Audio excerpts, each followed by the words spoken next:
মুমিনিন আয়েশা সিদ্দিকা রাদিয়াল্লাহু তাআলা আনহা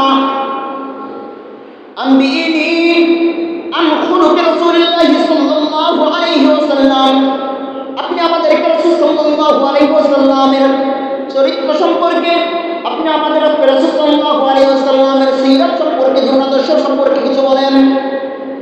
আম্মা জান আয়েশা সিদ্দিকা রাদিয়াল্লাহু তাআলা আনহা কোনো জবাব না দিয়ে উল্টো প্রশ্ন করলেন, ক্বালাত আলাইসা তাকরাউল কুরআন। আম্মা জান আয়েশা সিদ্দিকা রাদিয়াল্লাহু তাআলা আনহা বলেন, আপনি কি কোরআন শরীফ পড়েন না? সাহাবী বলেন, ক্বালা কুনতু নাম। ক্বালা কুনতু বাবা। সাহাবী বলেন, আমি বললাম হ্যাঁ, কেন আমি পড়ব না, অবশ্যই কুরআনুল কারীম, কোরআন শরীফ আমি পড়ি।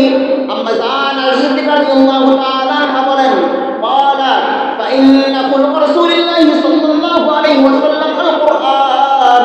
আম্মা জান আয়েশা সিদ্দিকা রাদিয়াল্লাহু তাআলা আনহা বলেন, কেননা আল্লাহ রাসূল সাল্লাল্লাহু আলাইহি ওয়াসাল্লামের সিরাত, আল্লাহ রাসূল সাল্লাল্লাহু আলাইহি ওয়াসাল্লামের চরিত্র, আল্লাহ রাসূল সাল্লাল্লাহু আলাইহি ওয়াসাল্লামের জীবন আদর্শ হলো কুরআন। অতএব কুরআন যে মানবে সে রাসূল সাল্লাল্লাহু আলাইহি ওয়াসাল্লামের সিরাত মেনে চললো, রাসূল সাল্লাল্লাহু আলাইহি ওয়াসাল্লামের জীবন আদর্শ অনুসরণ করলো, রাসূল সাল্লাল্লাহু আলাইহি ওয়াসাল্লামের চরিত্র অনুসরণ করলো। বোঝা যায় মিলাদ এটা কারণীয় কোনো বিষয় না, কারণীয় বিষয় হলো কুরআন, কারণীয় বিষয় রাসূলের জীবন আদর্শ।